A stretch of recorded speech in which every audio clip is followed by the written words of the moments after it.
You are now listening to WSN, Wolf Sports Network, live from the University of West Georgia in Carrollton, now an Odyssey station. Live from Carrollton, Georgia, this is Sports Pack. Home of the hottest takes and the best interviews in college radio.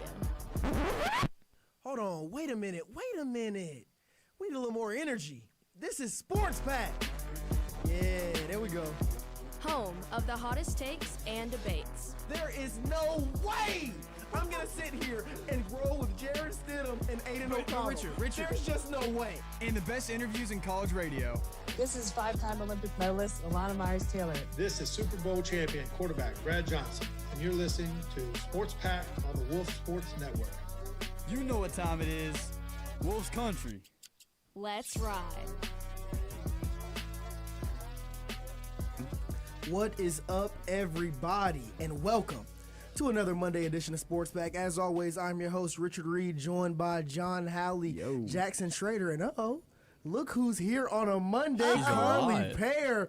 It must be a holiday. Someone alert the media. I thought Thanksgiving was 3 weeks from now, but Carly is here on a Monday. Hey, whatever demons goodness. I've been fighting the last couple weeks, whatever Monday sickness, scary, I'm done. I'm good. So. No more Italian Ebola, Ebola from sweet. Giacomo. I mean, Oh, like she's been going through it. It's been a heck of a Italy semester was a for demon. Carly. Look, he's a demon, all right. Look, it's been a heck of a semester for Carly, but we're glad to have you back. It's always a great Monday show when you're here, and we have a jam-packed Monday show. Got some monster UWG athletics to get to. Basketball season starts tonight, and a huge, dominant, outstanding performance by our football team this weekend against the one and only Bishop Sycamore. Big-time college football weekend as well. A lot of Georgia fans are a little concerned after this weekend, and the NFL slate once again delivers. But before we get started, I must remind you, on tomorrow night, November 5th, from 8 p.m. to 11 p.m., our sibling station, Wolf Radio's news team, will bring you 3 hours of election coverage at wolfUWG.com. Tune in to hear interviews with political scientists, poll numbers, and how traditional media and digital media have portrayed this election. November 5th, tomorrow night, from 8 p.m. to 11 p.m. only at wolfUWG.com. That's tomorrow night from 8 p.m. to 11 p.m. at wolfUWG.com. Now, speaking of UWG, how about them Wolves? As Widener rolls to the right, he's got some time. Everybody's down at the end zone. He heaves it, and it is caught for a touchdown. We are one. Go Wolves. Man, it sure did feel like we were one on Saturday. It was a great game. Now, after the first drive, when Lincoln University marched down the field and scored, I was like, hold on a minute. Now, look, I was a little under the weather on Saturday, so I was in my room, and I was like, hold on, wait a minute now. Something ain't right. But as I said, I was under the weather, so I fell asleep. Woke back up, boom, 40-something to 6. I was like, oh, my goodness, this was a heck of a game. Now, since I wasn't there on the sideline like I usually am, let me kick it over to somebody who was. John Howley, you were down on the sideline, taking loads of pictures. You've been putting out great pictures to the Wolf Sports Network Instagram. I appreciate you for that. If you haven't seen them, go to Wolf Sports Network on Instagram and look at some of the great pictures that John Howley has been uploading. He'll have some pictures up from this past weekend's game coming up later this week. But John, what did you see in that dominant performance from the West Georgia Wolves? Oh, one thing I saw, and it was my one statement, Wolves by 90. Yes, almost. sir. Absolutely almost there by 90. 88-12 win. But at first, 88 to what? 88-12. 88-12. Yeah, buddy. Good Lord. 100 combined points is insane. Let's say when you mentioned the first drive, they went down. I was like, hold on, wait a minute. I was like, they came to play today. We block their PAT. And right there, I knew. I said, oh, we're winning this game by a lot. And the team just got rolling. We just out-muscled them. The team, like, these guys are getting mad, and they're smack-talking their face, but the team started rolling. They started out with Davin, actually, at quarterback, and then they just rotated through in and out, all of them looking good. They're having fun. Heck, Rajas had one heck of a game. Richie balled out. Richie balled out, yeah. My boy Richie balled out at quarterback when he got in later in the game. Dylan Gary balled out. I mean, the team was flying and having tons of fun. And yet, number one tried to chirp at me and one of the guys working for West Georgia, and we just said, look at that scoreboard. Man, you know things are going terrible when you start chirping at the sideline cameraman. Like, you're just looking for a win anywhere you can get it because you sure weren't getting it on the football field. Schrader. Yeah. You mentioned a few big-time players and how this team was having fun. Is this what this team needed or what? Yes, dude. This is exactly what the team needed. I mean, it was like they were in the backyard playing football, right? 100%. It was like 5th graders playing against kindergartners. It just wasn't fair. Dylan Gary, he had like 120 yards in the first half. We dropped 51 in the first half. My dad and my uncle were at the game, and they were like, man, I'm kind of ready to go home because they just felt bad for Lincoln. I mean, we were killing them. Lincoln was the most undisciplined team I've ever seen in my life. The amount of blindside block calls that they had on them. There was one where every single ref threw a flag. It was hilarious. I do have a photo 6 flags came flying out onto the field. But yeah, this is exactly what the team needs going into a tough matchup against Tarleton State. So I'm proud that the boys got this dub, and I'm hoping that they can just take this momentum and beat the crap out of Tarleton State too. Man, that was amazing. Oh, Carly, you have something? Yeah, they definitely need to take this momentum and bring it to Tarleton State. I mean, they're number 14. Like, this is going to be a tough game. West Georgia has still yet to get a conference win this whole season. They have 2 conference matchups left. This one against Tarleton State at home this weekend, and then their last game of the season up in Utah next weekend. So that'll be super interesting. I really hope the Wolves can come away with at least one conference win this season, but it's looking tough, so we'll see. Look, this has to be it. During the tailgate show, we talked about this. This Wolves team just needs to let loose and have fun for a week. We saw some against Shorter, but the team was still very tense. There were a lot of mishaps against Shorter. Could have blown them out by a lot more, but the first quarter was very close. Still a lot of mistakes. But this game, everybody was able to get in. Everybody balled out. Had a middle linebacker get Jamie Spates with 2 interceptions, one going back for a pick 6. That was awesome to see. Those are fun. I mean, like, dude, that game was just fun. It was great. The players were able to let loose. Everybody felt great. And Carly, you're 100% right. That is exactly what this team needed to remind themselves, look, football is fun, guys. We've been losing. We're 0-6 in conference play, but football is fun. Carry this momentum over into this coming weekend. What is it? Our last home game. It is senior day. They need this. The number 14 team in the FCS, Tarleton State, is coming all the way from Texas to face this red-hot West Georgia team. It's now or never. This is the time to get your first conference win, your first Division I conference win in this school's history.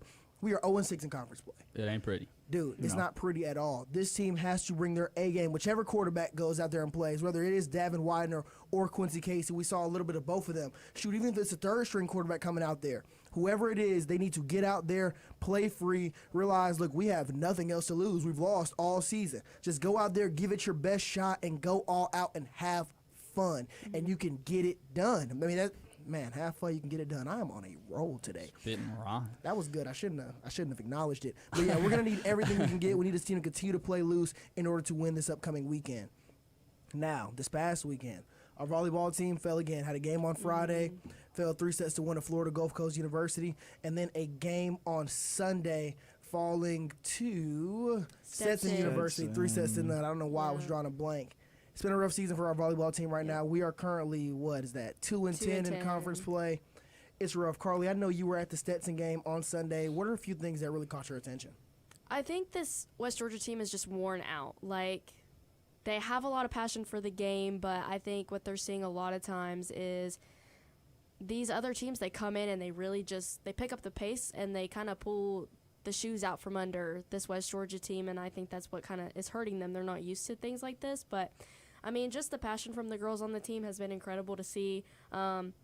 It's really a lot older team. Like, there's a lot of graduate starters, but there's also a lot of freshman starters. I've seen it's really a team of these freshmen and these graduates. So, I mean, they're working really well together, but I think these other teams are just really getting under their feet. I mean, yeah, I couldn't agree more. I was at the game on Friday, and like you said, this team just looks gassed. I mean, it's just – in the times they look good, they look really good, but it just they hasn't don't look good been, for one set. Exactly. Yeah. They look really good that one set on Friday. I think it was the second set. Correct me if I'm wrong. But yeah, it's been rough. I would love to see them get it back on track. We have a lot of love for the volleyball team. A lot of great friends of the station on the volleyball team, like Zoe LaBreche. Shout out Zoe. But yeah, it's been a rough season. Really want to see them get back right. They just need a spark. They need to play at Lincoln University. They need a spark. Just, you know what? Yeah. Volleyball is fun, guys. And then just go out there and finish the rest of the season strong. There are 4 regular season games left before the ASUN tournament. I would love to see them turn around and maybe not win 4 straight, but maybe 3 out of 4, 2 out of 4, 4 split those last few games. Just need to end this season on a positive. Now, before we wrap up this UWG segment, baby, I got to tell you. We playing basketball. Look, we are playing basketball continue. tonight. Yes. Our West Georgia We are so bad. Our West Georgia men's basketball team is back on the road at Mississippi State University. It's gonna be a rough game. I'm not saying it's gonna be a rough game, but it's gonna be a tough game. Jumping out of the gate with a challenge, our first D1 basketball game in school's history on the road in Starksville, Mississippi. The Cowbells will be out, but it's nothing this Wolves team can't handle. We saw a fantastic season from them last year. We have some returning production. Guys like Michael Griffin and Colton Griffin being named the captains of this team. They were big-time contributors in last year's team, but they weren't the star players. We're going to need them to step up because Zaldi Jackson and Camden Otland, they're gone. We need guys. Hurts to hear that. Yeah, look, we're showing you love, Zaldi. Great friend of the show out there in New Mexico State University. I hope you That's tear a it lot, up this man. year. But we need guys to step up. It's next man up. Colton Griffin and Michael Griffin were named the two captains of this team, represented us at Media Day. They're obviously the first two guys that come to mind when we look to guys to step up. But we also brought in a big transfer portal class. Guys from all over the country, JUCOs, other small schools, here to play on this big-time D1 stage and help us keep Coach Moore's legacy alive. He's been a great basketball coach at UWG. But these players need to gel in order to salvage it. We only have one away game. We only have one home game in this first, 6 game stretch. Yeah, Just that's away big. this Wednesday at Georgia Tech. Show up and show out. I'll be out there. But our first home game is Tuesday, November 19th versus Troy. After that, our next home game isn't until December 7th. So it's going to take some time. It's going to be rough on the road, traveling all over the country. But if this team's going to gel at any point, it's going to be during that rough road stretch. We got to get this team going and going quick before we get to ASUN play. Luckily, we don't get into ASUN play until January 2nd, so they have time. Great time. But a lot of stuff has to go right for this team to hit their stride, and I'm really excited to see it. Now, let's talk some college football. Baby, it's college football time. Give me my theme music. Woo, woo, woo, woo. Man, it was a very interesting college football weekend. Wait, Carly, do you have something? I'm going to tee you. Let's show some love to our UWG women's basketball team as they're yes. also My on the apologies. road Come on, tonight Richard. at Gardner Webb. Wishing them all the best of luck, but just wanted to give them a shout out. Thank you. Yeah, you know what? I'm so sorry for that. That just completely slipped my mind. Our women's basketball team also has a lot of work to do as well. Last season, we had some highs mixed in with the lows. I mean, there was a crazy half-court shot. I remember being present for that game. But the team overall, the season didn't go the way we wanted. Also, bringing in a lot of new faces on this team as well. They also have a lot of time for it to click before ASUN play begins. It's really the same tale with two teams. A lot of returning production, but also a lot of new people coming in, a lot of new transfers. I really want to see how these two teams gel together over time because this could really be a special basketball season, not only for our men's team, but like you said, Carly, also for our women's team, who's tip-off tonight against Gardner Webb. Be sure to tune into both games you can watch on ESPN+. But now, Carly, I want to thank you for that reminder. We had a crazy college football weekend. We got to start it off here. Baby. We got to start it off with the South Carolina Gamecocks, keeping Cocktober going into November. Like you said the other day, Jackson Schrader. Cocktober is universal. It starts in October, but it moves on throughout the rest of the season. That defense and Lenora Sellers on that offense found a way to get it done and knock off the Texas A&M Aggies, the team we have been hyping up since they beat LSU, saying that their big-time matchup is at the end of the season against the Texas Longhorns, but they came up short to the South Carolina Gamecocks. Now, Schrader, I want to start with you. What did you notice in that game, and what went right for South Carolina? This game was awesome. I actually watched it, and I think one of the biggest things for South Carolina was that home field atmosphere. That place was insane. They gave Kyle Field a little run for its money right there. I mean, they were showing that they have a 12th man too, but the big thing that stood out was it was Joshua Simon. Right, they kept running this play. It was like a little bootleg that Sellers would run, and he'd just dish it off into the flats to Joshua Simon. He had 4 receptions for 132 yards and 2 touchdowns. And that last reception that went for 57-yard touchdown pass, that thing gave all the chance that Texas A&M had. Just flew out the window with that one. I mean, Sellers played the best game I think he's ever played. Kind of had a little coming out party, and then a guy.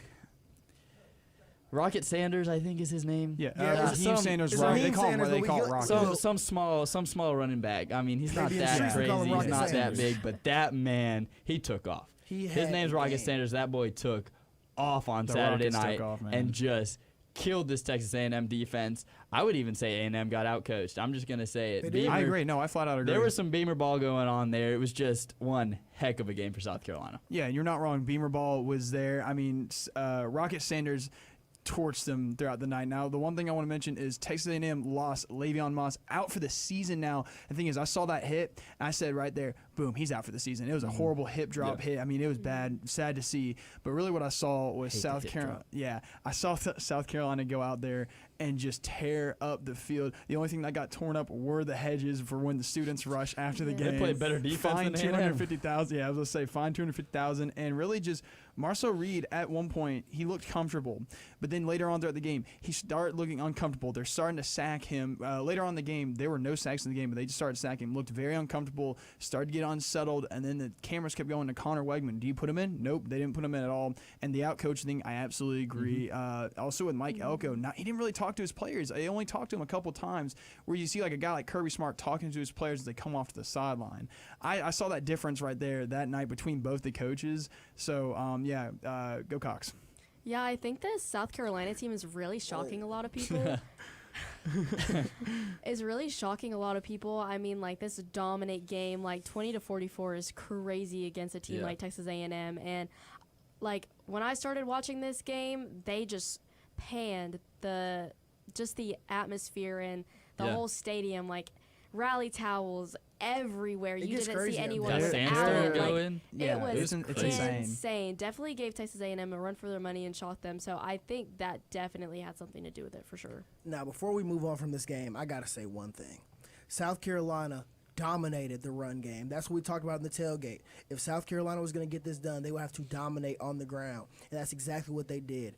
Rocket Sanders, 20 carries for 144 yards and 2 touchdowns. His longest run of the game was a 52-yarder. He averaged 7.2 yards per clip.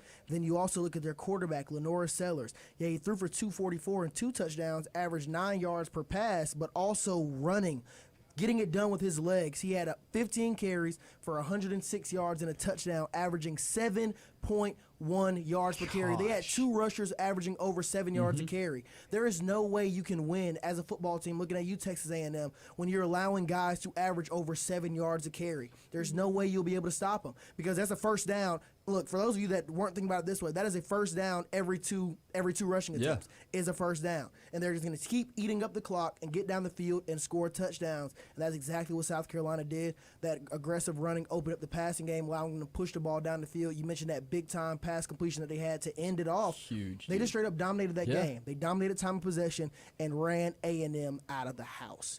Now, speaking of another team getting run out of the stadium, can we talk about the Louisville Cardinals getting it done in Death Valley against the 11th ranked Clemson Tigers? Now, Schrader, you're our average ACC. Let me not say average. You are an ACC expert. You're a Florida State fan, so you're hurting a little bit this year. But you understand the ACC more than your average Joe. I can tell you that much. What is going on in Death Valley? Because a lot of people were looking at Clemson saying, man, they've been perfect since losing to Georgia. They were beginning to say Cade Klubnik should be a Heisman dark horse in some people's books. But this game at home against a 6-3 Louisville team, Clemson just imploded. Yeah, the ACC is kind of weird if you look at almost like the tiers. You kind of have like Clemson, Miami. Going into the week, Clemson, Miami kind of at the top. They were kind of separate. But then you had SMU, Louisville, Pitt, Syracuse, you could even put in there, that they were going to be the troublemakers. They were going to be the spoilers, and we saw that big time. This Louisville Cardinals team shocked the crap out of me when they walked into Death Valley and did what they did to Clemson. Yeah. But what was really funny about this game was Clemson got a call that they didn't like, right? They were mad about a call or no call. I wasn't quite sure what it was. So the fans started throwing trash on the field. And you know what Louisville did the next play? It was like a 55-yard rushing touchdown. Shut that place exactly how you respond. That's how you respond. I just think Louisville almost seemed like they knew they were going to get the upset, and Clemson was just kind of like, whatever, it's Louisville, we're at home, we're not too worried. But Death Valley, man, it's not looking like the place it used to be. Teams are starting to walk in there and get wins, and if I'm a Clemson fan, I would be worried for sure. I mean, the thing is I think to me, because I had my multi-view up watching it the whole time, and I looked at the score, it was 17-7. I was like, interesting. Clemson's struggling, and the next thing I know, I'm watching Georgia game, look at it later, I'm like, wait, what's the score? I'm like, did they just flat out dominate them? And I went back through and looked at the key moments, and they flat out dominated, and I was very much shocked and really shocked is all I can say. Clemson played some UWG football there, too, because they had 450 total yards. Yet They couldn't do anything in the red zone. Exactly. No, they could only score 21. They weren't able to punch it in. They weren't able They to. weren't able to finish drives, and you're exactly right. That's what's been plaguing this UWG team. Obviously, didn't affect them this weekend against Not Lincoln, at dropping all. 88 points. No. But this has been their Achilles heel, and Clemson struggled with the same thing. Now, I do want to pivot over to what a lot of people viewed as the biggest game of the week. The number 4 Ohio State Buckeyes going to Happy Valley to take on the third-ranked team in the land, the Penn State Nittany Lions. And let me tell you, when I was watching this game, one thing screamed out. It's the main thing that I was saying was the key to the game for Penn State. They needed somebody they needed a skill position player outside of Tyler Warren and Katron Allen to step up and really be a difference maker. We talked about this Ohio State Buckeyes secondary being questionable, but we questioned if Penn State had what it took from the in their wide receiver room to expose those weaknesses, and they indeed did not. They had chance after chance after chance to get back into this game to take the lead because Ohio State left the door open. Yeah, Ohio State had success running the ball, rushing for 179 yards as a team. Quinshon Judkins, 14 carries for 95 yards. Travion Henderson, 10 carries for 54. They both average over 5 yards a carry.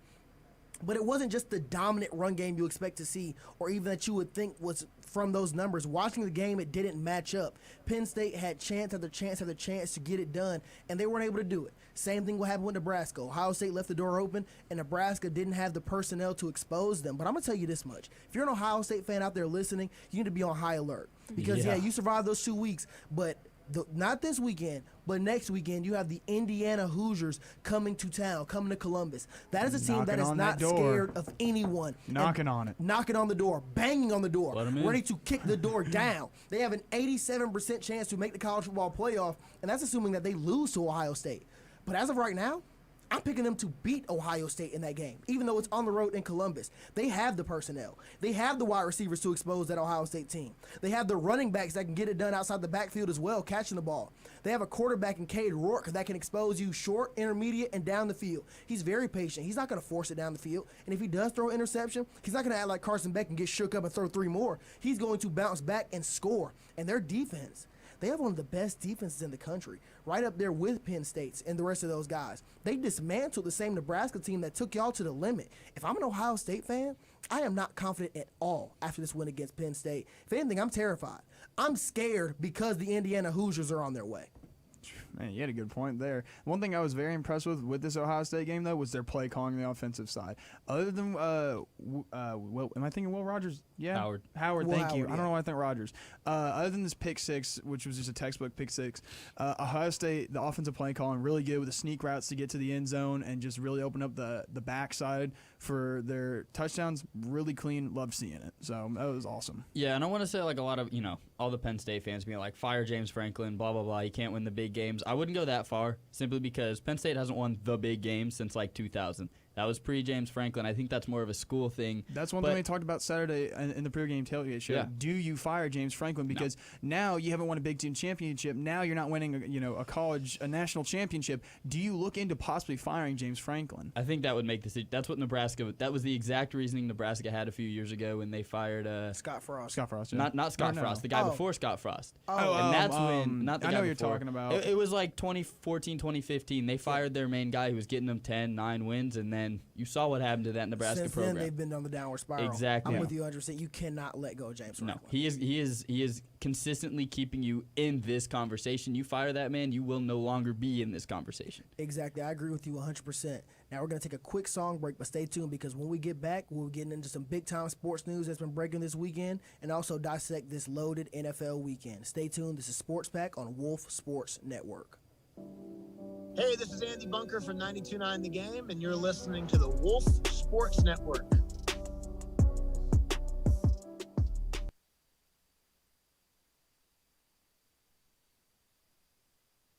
What's up, y'all? Quick reminder for those of you that may be watching on YouTube or Twitch here at Wolf Sports Network, we are indeed a radio station first, and right now we're taking a quick song break.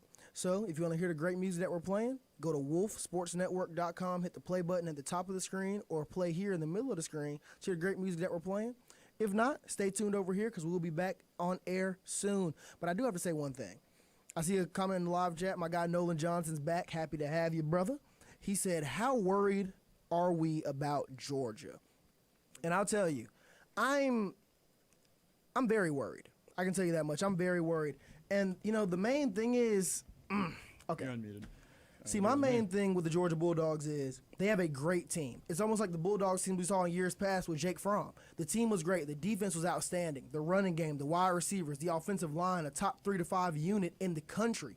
But you have a quarterback that holds the team back some. In the case of Jake Fromm, he was a guy that could manage the heck out of a game, and I respect him for it. But he wasn't going to win you a game, but he also wasn't going to lose you one. But the thing with Carson Beck is different because he is actively losing Georgia games by doing this. The game against Alabama, he was responsible for 4 turnovers, 3 interceptions. Dude, exactly. 3 interceptions and a fumble. And that's the reason Georgia was not able to get back into that game. If it was 2 turnovers, Georgia wins it. But no, 4 turnovers killed it. And you're looking at that Texas game. Yeah, Georgia won by 15 points, but he threw 3 horrible interceptions. One, it was tip drill, but it was a high ball. 3 interceptions. That game could have been won by 50. That left the door open for Texas. And then you look at this Florida game. This Florida game should not have been this close, but those 3 interceptions kept Florida in it. Florida scored 10 unanswered points, all off of turnovers. So as a Georgia fan, yes, I'm nervous because I know what the rest of this team can do, but the rest of the country is great. You have Ohio State, Oregon, Indiana floating around out there, and that's just the Big Ten I named. You still got Texas A&M floating out there. LSU wants to make a title push. Ole Miss is on deck right now, and Texas is also looming in the SEC championship game. I'm worried, can Georgia even win this weekend against Ole Miss with the rest of this talented team with Carson Beck playing this bad? But if Carson Beck rises to the occasion and plays like he played last year, this Georgia team will be unbeatable. It all comes down to the quarterback position. Yeah, I mean, no. Go ahead. Never mind. We're good. We'll be back shortly.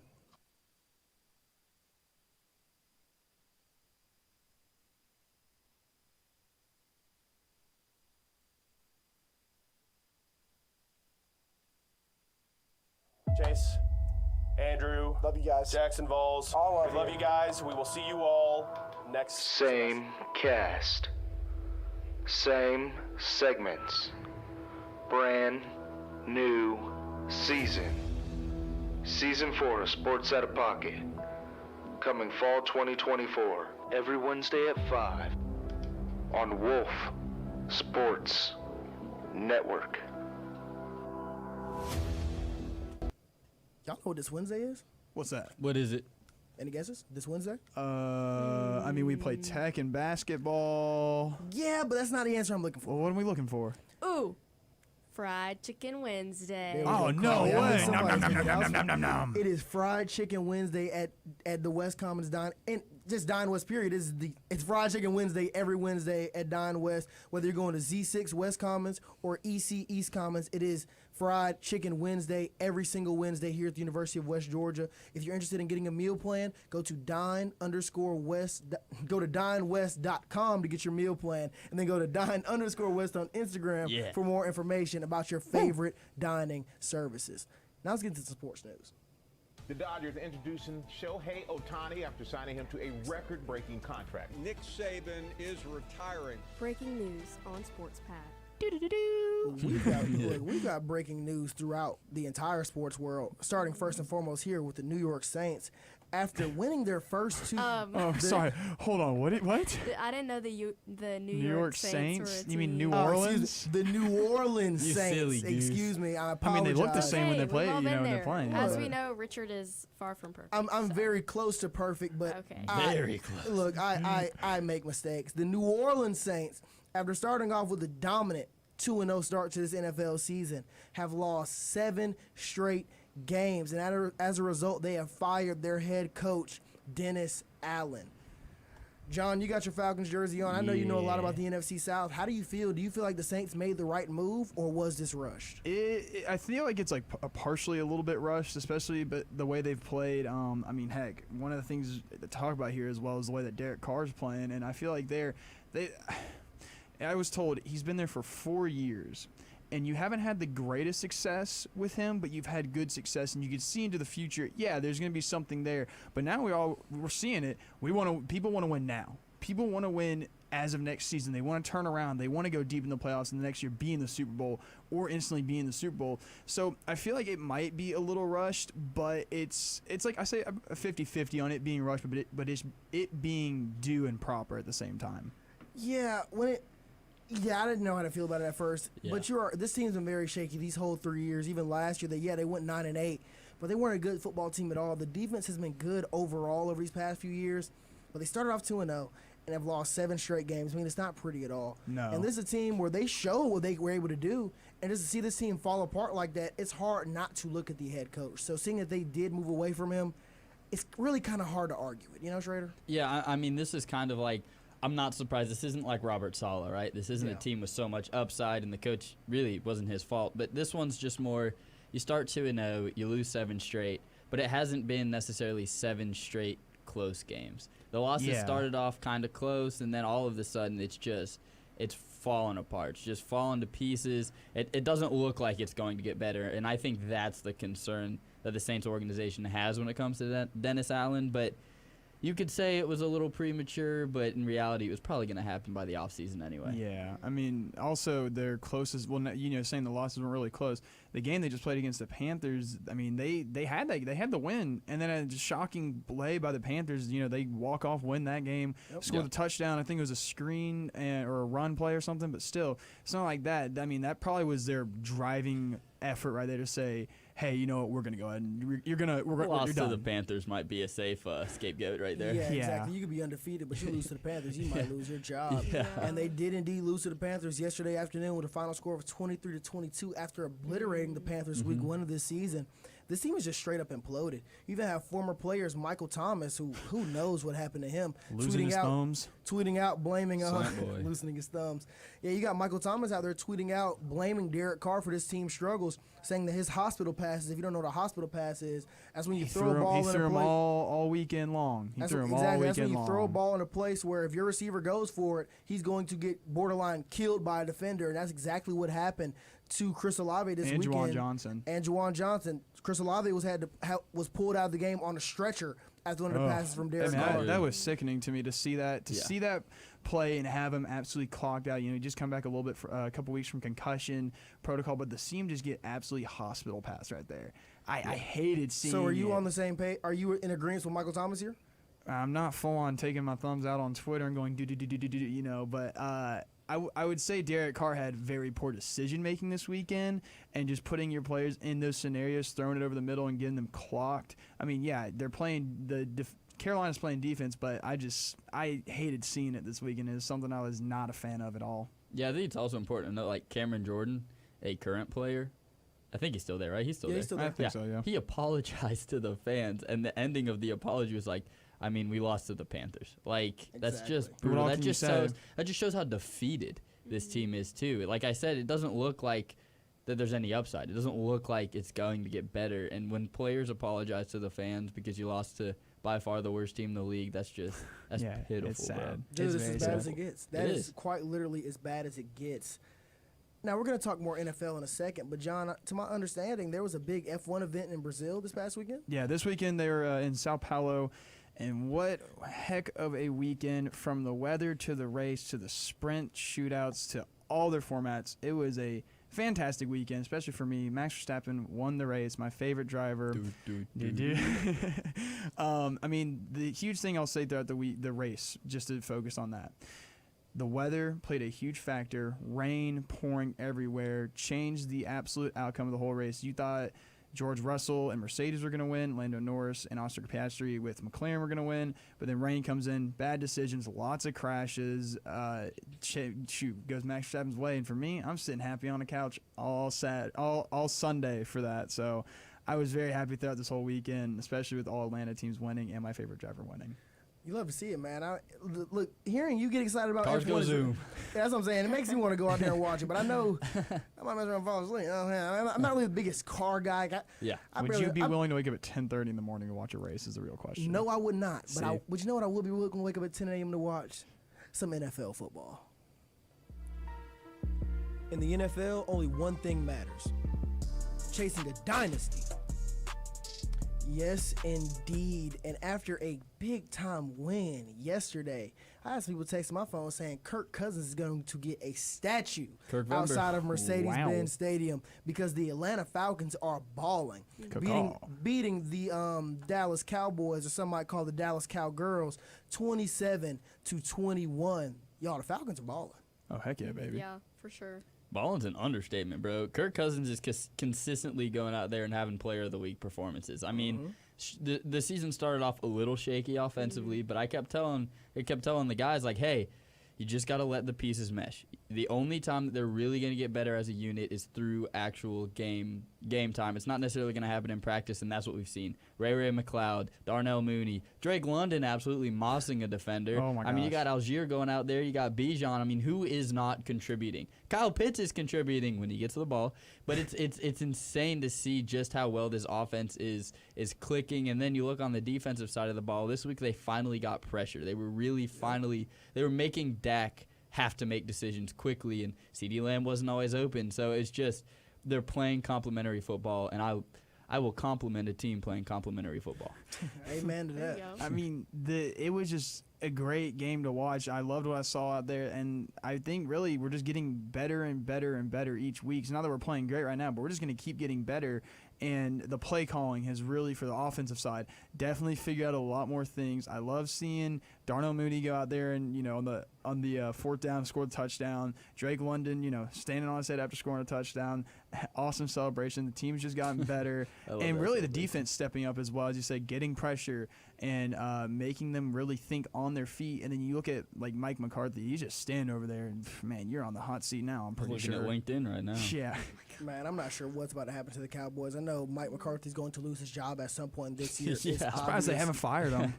It's hard to see what's going to happen here. I mean, there are talks about them maybe a lot of teams reaching out to get Micah Parsons, saying that he's been hurt all year this season, but he's a next-level defender, an elite game breaker in the NFL.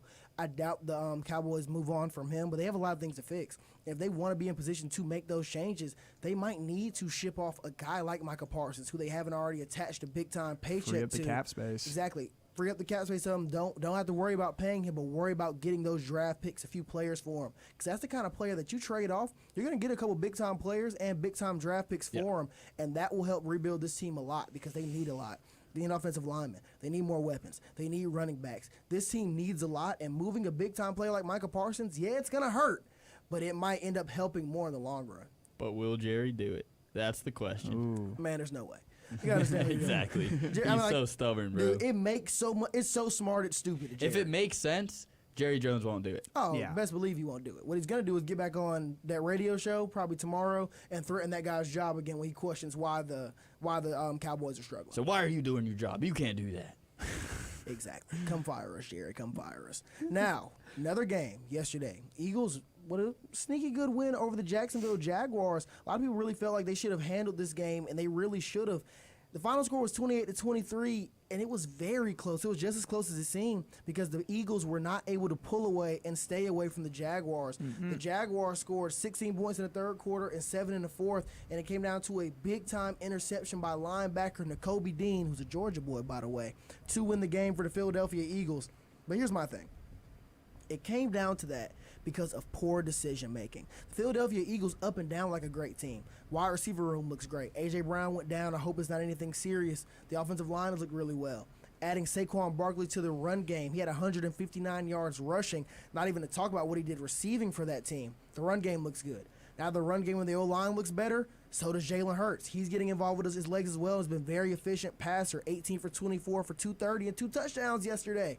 The defense has only given up 4 touchdowns in 4 games, but it's all come down to Nick Sirianni, their head coach. His decision-making has been horrible. His decisions to go for 2 points after every single touchdown they've scored this game is what kept it so close.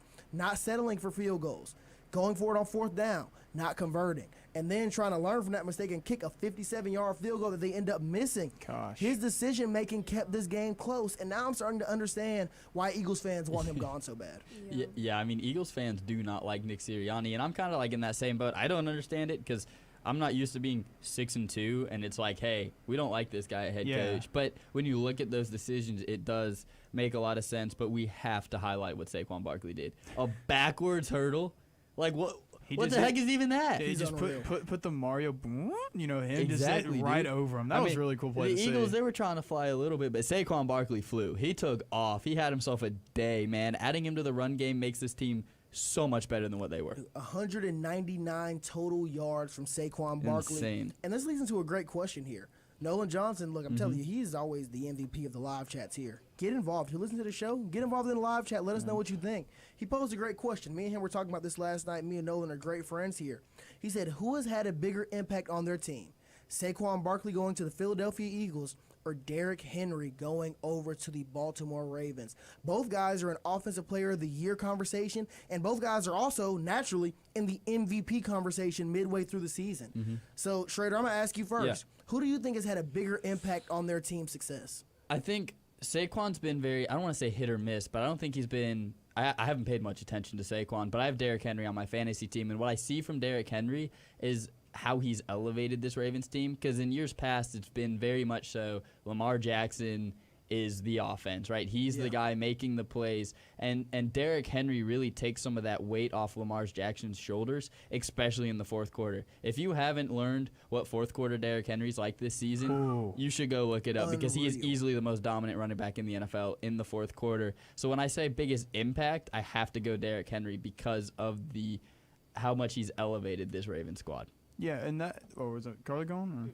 Oh, sorry, okay. But that's the thing. You're right with the Derrick Henry. I remember, when they drafted, what was the running back out of Ohio State? Was it J.K. Dobbins. J.K. Dobbins, and he gets injured and crap. Well, there's a running piece gone. Then they bring in all these other running backs. They're getting injured. And I was like, dang, they're never going to have a running back. But you bring a guy like Derrick Henry and you pay him this money, and he's really helped elevate their run game, and it really helped Todd Monken, their OC, really open up their playbook even more. And like you said, fourth quarter Derrick Henry goes hard. Bro.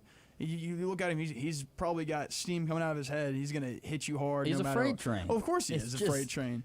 But unfair. I was say, from Saquon to Derrick Henry, I'm going Derrick Henry all day. Man, you look at yesterday. Saquon had 199 yards of total offense, 159 on the ground, 40 receiving yards. Then you look over there at Derrick Henry, 23 carries for 106 yards, 27 coming through the air as well. Both of these teams have made major impacts on their team. You look at the Ravens, like y'all just highlighted, adding him to that backfield, the dual threat option. Will he hand it off to Derrick Henry, or will Lamar keep it himself? Has really made Lamar that more dynamic and make him that much more terrifying. Their offensive line has been great, and adding Derrick Henry has really taken their pass game to the next level. Guys like Zay Flowers and Rashad Bateman are getting free more because those safeties are moving down, getting involved, moving down to the box, and working to stop the run game. As long as the Ravens do not get in their own way, they're going to be unstoppable. Because in that game they just lost to the Cleveland Browns, they got in their Derrick Henry only had 11 carries. It's the same thing that really stopped them from making it to the Super Bowl last year. Even when they didn't have Derrick Henry, they ran the ball 6 times and still barely lost to the Kansas City Chiefs. As long as the Baltimore Ravens do not get in their own way, not with the addition of Derrick Henry, and now also adding Deontay Johnson at wide receiver, the sky's the limit. I think Derrick Henry, without a doubt, makes them a great and one of the Super Bowl favorite teams going into the season.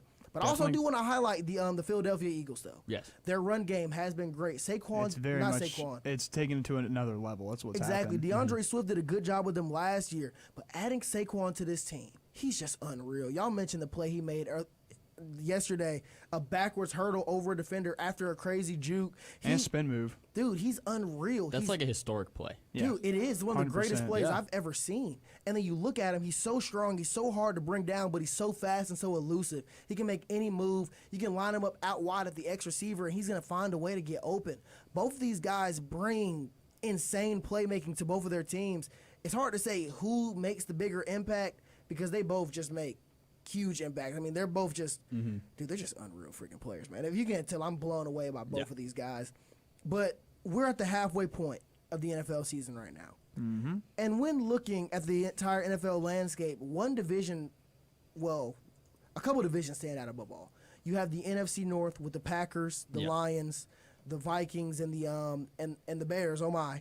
And then you also have the AFC North with the Baltimore Ravens, the Cincinnati Bengals, who are trying to surge at the right time. Joe Burrow is having an MVP caliber season. They just haven't been winning, but they won a big game this past weekend against the Oakland Raiders. Then you have the Pittsburgh Steelers being led by Russell Wilson, who's really reviving his career in Pittsburgh. For sure. They're sitting at the 1 seed in this division right now. So looking at it, Carly, who do you think is the best team in the AFC North as we stand right now at the halfway point? Ooh, who AFC would you pick North? to win it? Ooh, I'm going to have to go with the Steelers because, I mean, of course, would pray on Russell Wilson's downfall for what he did to Denver. However, your money he's is really what he doing did. great things with this team. He's really thriving, and I don't know. I'm going to go with the Steelers. I can't say I disagree. I don't know. I think the Ravens. I think the Ravens, they started off 0-2, and they've been unstoppable ever since, except for that Cleveland game, which they kind of beat themselves. I mean, Jameis literally, he had the most Jameis sequence of all time to win that game. But I think that this Baltimore Ravens team is going to be a lot more deadly later on in the season. I like this Steelers team, but I don't see them going all the way through this season winning as much as they are now. I think they're going to lose a little bit of steam. They're still a playoff team, but I'm going to have to go with the Ravens winning the division. I'm going Ravens as well. You said everything there. I mean, not that the Steelers have been good, but to me, with the way they've played, it's like it's not that they're a proven team, but in my eyes, they're not 100% proven. Just like I mentioned weeks ago about Sam Darnold, I'm not sold on it yet. There's gonna probably be something that gives it away for me, but I'm gonna stick with the Ravens. They've proven it more to me this season. Now, if you've been watching the show for a while, especially last semester, you know I go to war for this Baltimore Ravens team. I love Sure Lamar do. Jackson. They're a great team. Adding Derrick Henry makes them near unstoppable. But the one thing that's consistently gotten in their way, if it's not handing the ball off to Derrick Henry, is their defense. It's been very spotty. It's been very inconsistent. Their secondary, if you have the right personnel, you can expose their secondary. We saw it from the Cincinnati Bengals. We saw it from the Cleveland Browns. Their defense is not what it has been the past few years. So if I was to pick right now, I'd have to go with the Pittsburgh Steelers here. They're playing really good ball. That defensive front is ridiculous with TJ Watt's kind of crazy. Dude, TJ Watt and Hightower, that secondary with Joey Porter and Minka Fitzpatrick, they've got a squad. And with Russell Wilson playing good ball, like he's playing outstanding ball. Yeah, they don't have the most receivers. George Pickens can get it done. They need another guy. But this team is scary, and I don't trust that Ravens defense enough to straight up give them the division right now. I don't know. It's a good toss up. I'll say that. It's iffy, but at the halfway point where we stand right now, Carly, I'm with you on this island. I'm rolling the Pittsburgh Steelers to win the North at this halfway point. Now, we're going to take a quick song break, but stay tuned because when we get back, we're going to dive into this big-time Monday Night Football Super Bowl rematch. Stay tuned. This is Sports Pack on Wolf Sports Network. Hey, guys, this is Bobby Butler, and you're listening to Sports Pack only on the Wolf Sports.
Quick reminder for those of you watching on YouTube or Twitch, here at Wolf Sports Network, we are indeed a radio station first.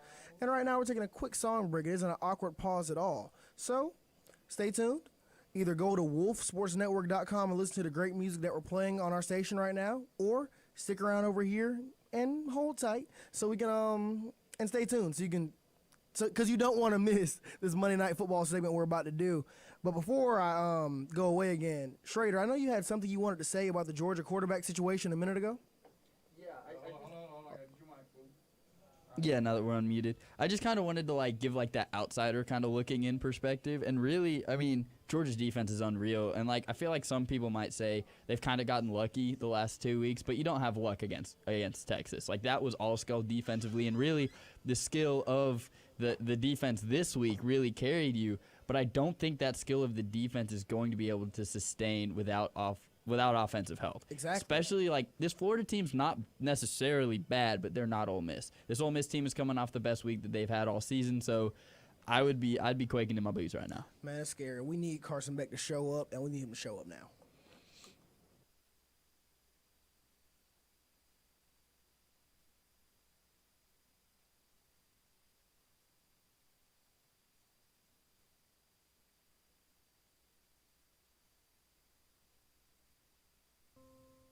Because this isn't the end. No, it's not the end at all. It's just the beginning. And this is just the beginning of Triple Threat, taking it live on the airways. So get ready to hear our takes. Pimento cheese sucks. And debates and much more. In college, what made Johnny Manziel so electrifying, how he got those big plays, was he would snap the ball, wait for the play to break down, and then make the play. So catch us live on Fridays at 11, only on Wolf Sports Network.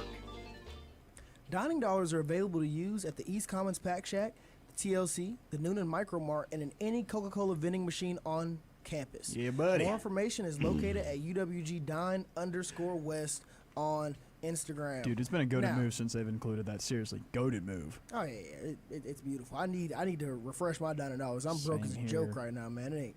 Look, I'm broken. It ain't no joke. I should say that, man. My dining dollars ran out a long time ago. I've been fiending for Chick-fil-A. Mine just ran out last week. But anyway, look, I'm rambling. These are my personal problems here. We have a big-time Monday Night Football game brewing as the Tampa Bay Buccaneers, coming off a big-time loss to the Atlanta Falcons, go on the road to Arrowhead to take on the Kansas City Chiefs. Now, this Buccaneers team, they're beat, they're battered, but they're still tough. They're without their top two receivers, Mike Evans and Chris Godwin. Things are looking rough for them, but they've been battling. The defense is still pretty solid. This is a Super Bowl rematch. Baker's been playing good ball. They're one of the better quarterbacks in fantasy football this year. The touchdown leading quarterback going into this week in the NFL. So, Carly, I want to start off with you. Who do you have winning this game, and why? Do the Buccaneers have enough to beat the Kansas City Chiefs, who are currently undefeated, or will they fall for their second straight game? I definitely think the Bucs are going to fall to the Chiefs. Third straight game, excuse me. Yeah, I definitely think the Bucs are going to fall to the Chiefs. The Chiefs are just too dominant right now. And honestly, aside from the fact that the Chiefs are dominant and they're undefeated, the Bucs are just so inconsistent. And just the way that they've been playing, especially against the Falcons, hasn't proved a lot to me. So I'm going to go with the Chiefs.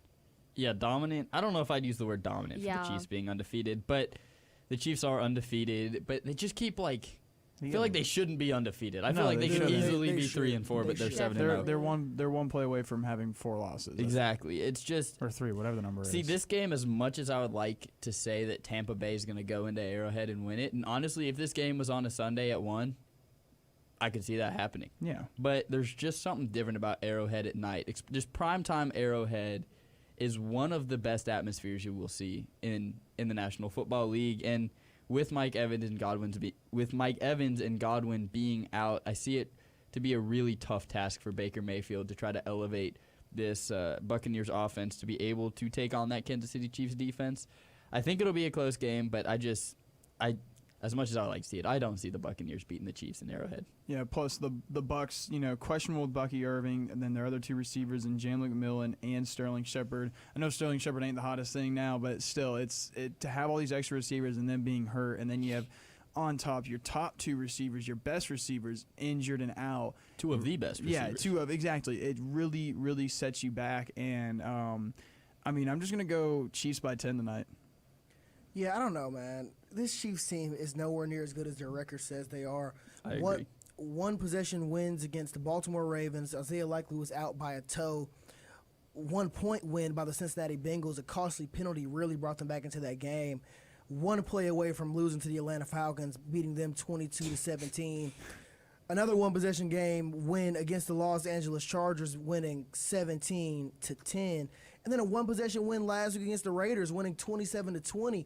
I mean, this is not a pretty team. None of their games have been pretty. They haven't just flat-out dominated any game they've played this year. No. Even their 10-point win against the 49ers wasn't dominant. Nothing about this team screams undefeated. Nothing about them screams Super Bowl championship caliber team.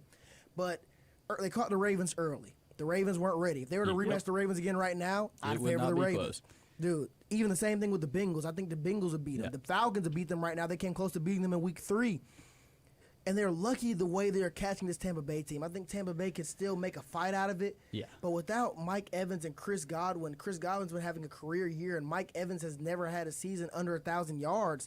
And the way Baker Mayfield's been playing, if they were healthy, there's no doubt in my mind I would pick the Buccaneers to win this game against this very iffy Chiefs team. But the Buccaneers being as banged up as they are, I feel like they're very well prepared. They're going to make it a fight, try to get their running backs, Bucky Irving, and I wanted to say James White. He's a play for the No, you talking about James McMillan as their wide receiver? Oh, no. I'm talking about running back here. Sean Tucker? Okay, stop. No. That's another one of Tampa Bay's running back, though. They're going to get their running backs involved, but they're so battered up at the receiver position. I don't think they're going to be able to get it done. They might keep it close